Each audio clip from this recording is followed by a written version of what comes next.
Bom dia a todos e a todas. Queria dizer que é um prazer imenso estar aqui novamente, mais uma EPEA. Fazia um tempão que eu não vinha, as EPEAs já estavam me cobrando isso há algum tempo. E mesmo estando aqui por menos tempo do que eu gostaria, não pude acompanhar todo o evento, mas pelo menos este ano deu para participar, para além da comissão científica. Todo ano eu participo da comissão científica, mas fica faltando muito não estar aqui. Bom, eu vou convidar vocês então agora para fazer um outro, digamos assim, deslocamento intelectual e subjetivo, para a gente passar um outro modo de abordar a questão das epistemologias. Eu estava aqui ouvindo o Fred, com quem eu concordo plenamente em termos das análises políticas, mas pensando que eu vou fazer uma fala numa outra camada do político, digamos assim, Não vou tocar nessa dimensão que o Fred já fez tão bem. E fiquei pensando como fazer a transição, Eu vou fazer uma discussão mais filosófica do tema da epistemologia, Então, por isso que muda a camada, digamos, do real da qual eu vou falar. Mas é interessante porque eu tenho estudado alguns autores que me parecem um dos fundamentos daquilo que eu vou buscar demarcar aqui como epistemologias ecológicas. Esse é o conceito que eu quero trabalhar hoje com vocês, é o que eu venho estudando, e eles se denominam novos materialistas. É bem interessante, é um movimento na filosofia de jovens filósofos, tanto europeus quanto norte-americanos, e no Brasil a gente tem alguns grupos indo por aí, que se denominam novos materialistas. E a gente vem estudando vários autores e vem percebendo que essa discussão do novo materialismo, ela pode ser uma pista interessante para a gente pensar certos deslocamentos do pensamento intelectual em busca de o que esses autores vêm chamando de uma simetria ontológica. E é isso que me parece interessante do ponto de vista ambiental, para a gente pensar as relações humanos e não humanos dentro dessa perspectiva de uma simetria ontológica. E talvez a camada da política, aonde isso, de alguma maneira, conversa com a exposição do Fred, é que o Fred está falando, num certo nível, dos efeitos de um pensamento único que no campo científico vai se expressar por um monopólio da verdade, dentro de uma certa ideia de ciência objetiva, enquanto eu diria isso, que esse conjunto de pensamento que a gente pode associar a um campo de epistemologias ecológicas está justamente defendendo uma virada numa direção que é por si só crítica a essa dimensão do monopólio da verdade por um modelo único de ciência. Então, se a gente fala em simetria ontológica, se o pensamento perspectivista fala em cosmologias e trata a ciência como uma cosmologia também, e pensa nessa ideia da simetria de status de verdade, entre os saberes. Simetria não quer dizer que eles sejam iguais, mas que eles têm o mesmo status, no sentido do monopólio, da disputa da verdade, Ou seja, contra o monopólio da verdade por um pensamento único da ciência.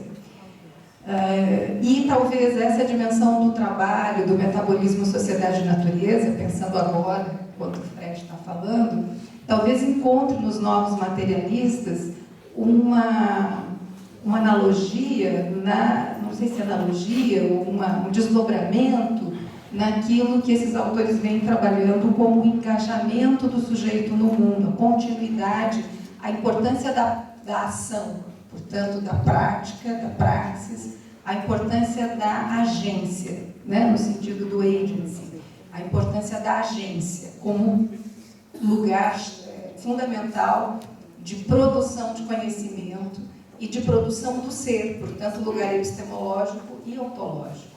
Então, né, eles não são chamados novos materialistas por acaso, embora eles não sejam exatamente autores marxistas, né? Mas, digamos, é um desdobramento desse diálogo enorme que vem aí há 2 séculos, né, fazendo história. Mas eu preciso primeiro dizer para vocês o que são as novas, o que seria esse conceito de epistemologias ecológicas, né, para depois tecer até mesmo essas considerações, para ficar mais claro. Eu vou ler, fazer uma leitura comentada, porque vai ficar melhor para otimizar o tempo e para eu não me perder nas ideias. Bom,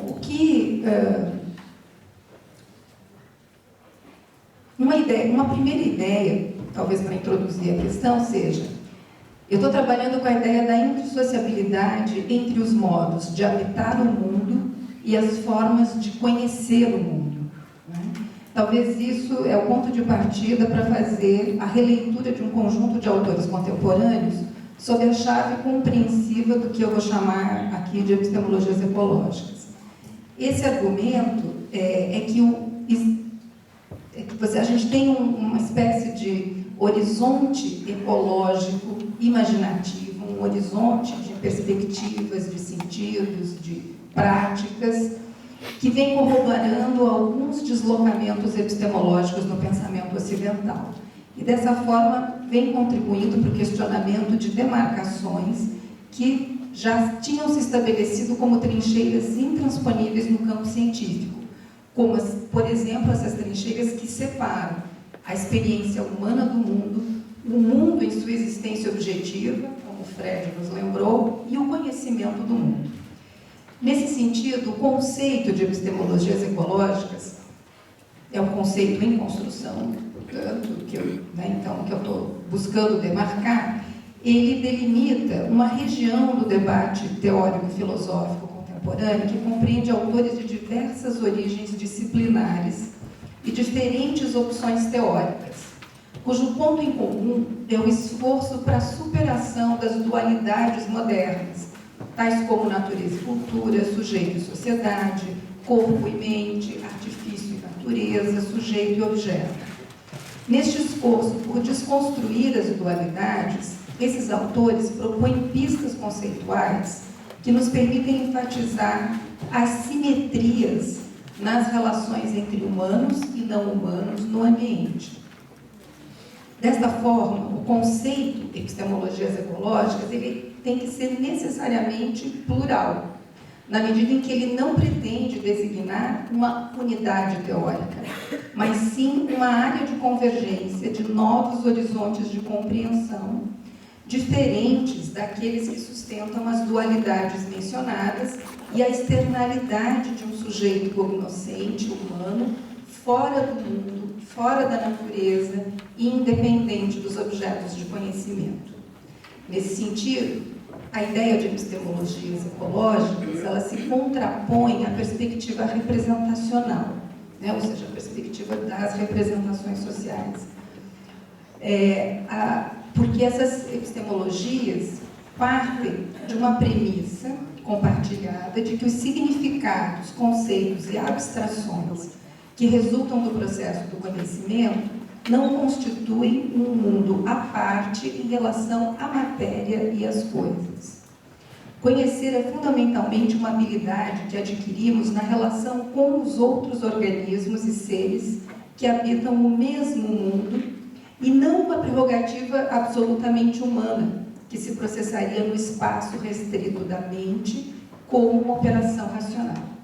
Torna-se assim impossível dissociar a mente do corpo, a cultura da natureza, o conhecimento da experiência. Para conhecer, a partir desta perspectiva, que eu estou chamando ecológica, é necessário estar imerso na matéria e no mundo, por meio do engajamento contínuo no ambiente. Aqui eu vi a analogia não, mas um desdobramento, um diálogo com a ideia de trabalho, né? Contra o aprisionamento do conhecimento na mente humana, as epistemologias ecológicas reivindicam a materialidade e a autonomia do mundo, bem como repensam o próprio estatuto de realidade. É a afirmação desta postura realista que levou Bruno Latour a responder com certo humor e ironia a pergunta que lhe foi dirigida no colóquio no Rio de Janeiro, em Teresópolis, a pergunta sobre o Estatuto da Realidade. Sua resposta está registrada como um dos capítulos do livro A Esperança de Pandora, que se intitula, o capítulo, Você acredita na realidade? Interrogação. E aí o Latour conta essa história, bem interessante, aonde ele é chamado de lado